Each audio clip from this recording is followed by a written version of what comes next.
Looking at the outer casing and the fan casing of the mower now, and you may remember on some of the earlier videos you see this outer casing and the top of it was in a pretty bad way.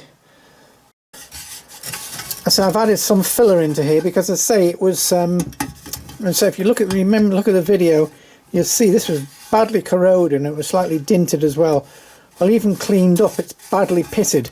So I've put a skim of body filler on that, which I'm going to sand down. This, the recoil spring starter, that just needs a clean up, so that's not too bad. And this outer cowling, that just needs a clean up as well. But probably what's going to take most of the work and today's little project is just to get this down, sanded down nice and smooth, which is what I'm going to do now.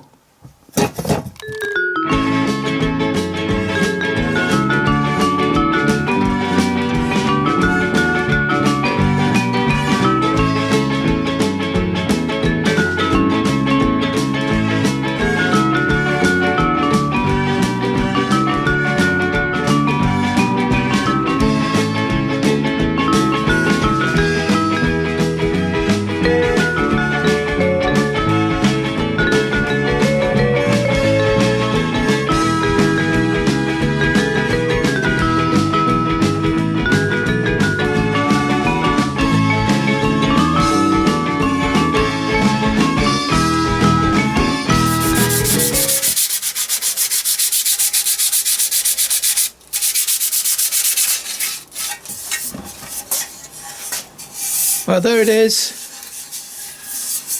all nice and smooth, with any discrepancies and things all banished from there now, so that's all nice and smooth. That will spray up nice.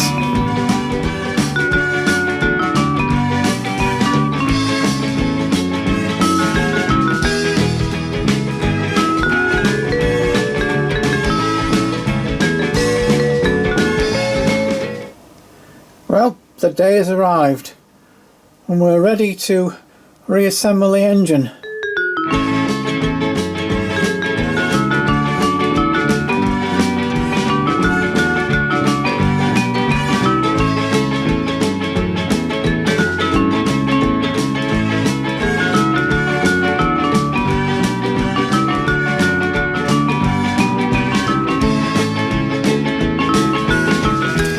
These have a couple of little clips, clip arrangement that just wants tightening up on them, just wants nipping down so it grips on these flanges. So with the vibrations they tend to work loose. So let's just close it down a little bit, and that should be a push fit on there.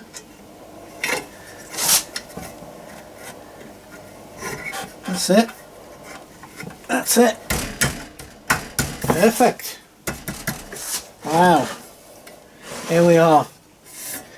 All finished with it. Nice matte painted finish on that. Before we mount the engine back onto the lawnmower, there's a little bit more on beautification. I just want to show you what I've done with the side panels. Some of the cosmetic aspects. Well, namely these three plastic parts, side panels, and this cowling. And you can see probably the problem's worse with this cowling, how over the years the UV light from the sun and the general weathering has really affected the plastic on this. Now there is, looking at this one again, there is a way you can get a little bit more life and breathe a little bit more life into these, I've discovered. If you get some wet and dry sandpaper and give these just a rub down, it removes this sort of white oxidization, or a better word for it, but it removes this sort of white finish aging, and you can actually see it coming off here as I rub on it. So this is what I'll be doing for a little bit of time, just giving these a rub over. Probably the most dramatic one is on here. I say there's a before, and when I set to work on this, starting to rub this down, you see that nasty staining or weathering, whatever, starts to come out. Just rub it round. You can see the surface on here, what it's just bringing off, but you can see the original true green colour coming back. So this will be having a good rub down just to get that back. A bit like rubbing the paint down after a car's had a respray, similar idea. So after a few minutes of just gentle rubbing down, being careful not to rub too hard on the lettering, as that's probably been put on with a screen print, so I don't want to rub too hard on that, but just get round it there. But all that nasty weathering and all those marks and the UV marks have now come out. You look at that now, the difference. Isn't it amazing what a coat of lacquer will do? So all that weathering's gone. That looks almost new. The last part of the beautification process is this height adjuster wheel, and what it's still got on, I say normally these can take a battering because they're quite low down and people run into walls and scrape rockeries, and there's little numbers on here, and many times they can get scraped away to oblivion so you can't see a thing. But with this one you still can. So there's one tiny little job I'm going to do, just my personal thing, is just to go over the numbers. I know maybe it's a little bit sad, but I can't help myself. I mean, normally if the numbers, you wouldn't see them because they're black.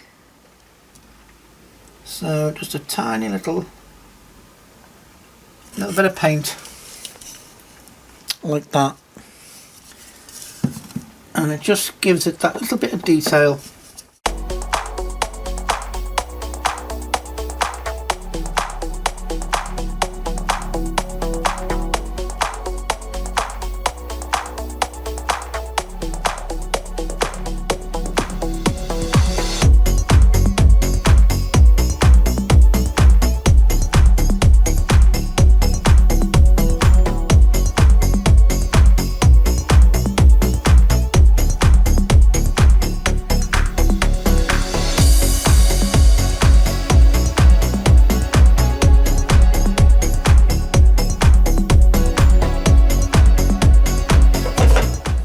Perfect.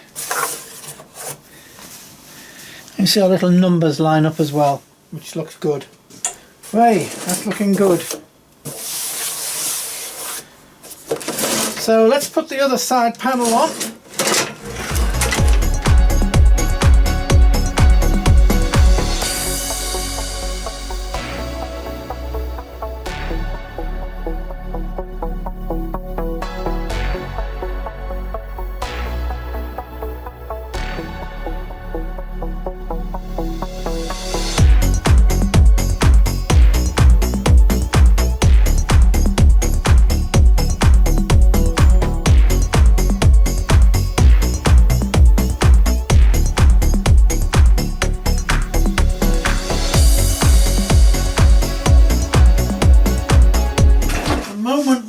Waiting for.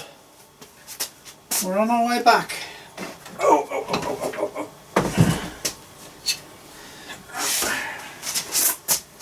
There we are. Whoa. Let me just get the drive coupling.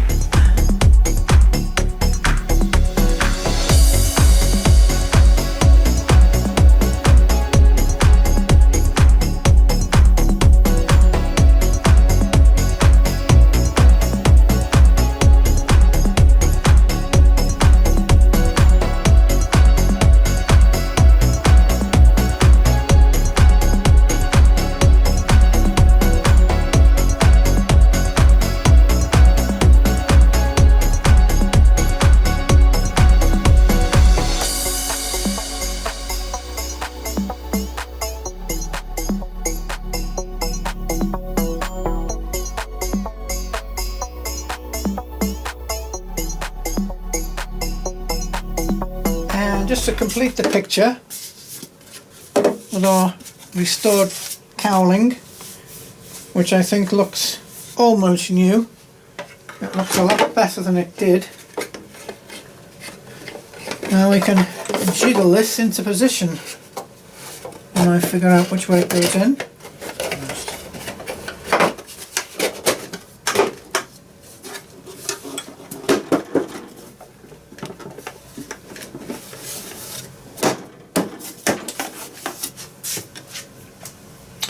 Wow, there we are, and I'm going to replace that horrible little crosshead screw that was all rusty that we had such a job to take out with this nice new clean one.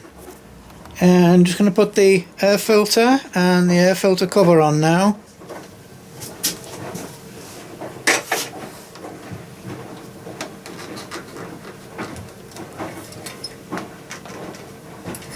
It's probably quite appropriate that we finish this series of videos more or less where we started, with our dead lawnmower sitting in this location. So is it dead or is it merely in a coma? We're about to find out. I've taken a big chance spending all the time on the bodywork without really checking the engine out. I'm pretty sure the engine will start, because the engine's all, even though it's been left out in the rain, the engine's pretty well sealed up. Nothing can really get into it in terms of water wise, and the oil was pretty clean in terms of there was no water in the oil when I changed it. So we've got some, I put some petrol in it, so we got some petrol in there, so we're ready to see if we've got a dead lawnmower and it was merely in a coma. Well, let's fasten that back up and let's find out where we are. It might take a couple of flicks to start because it's not run, I suspect, for many years. So here we go.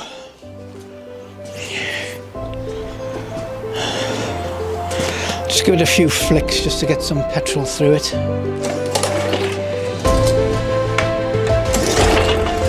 Right, ignition on, let's see what happens. Whoa!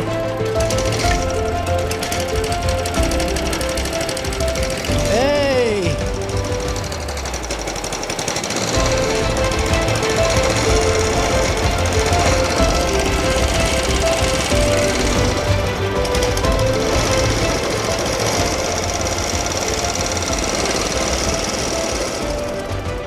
Well, it's not dead.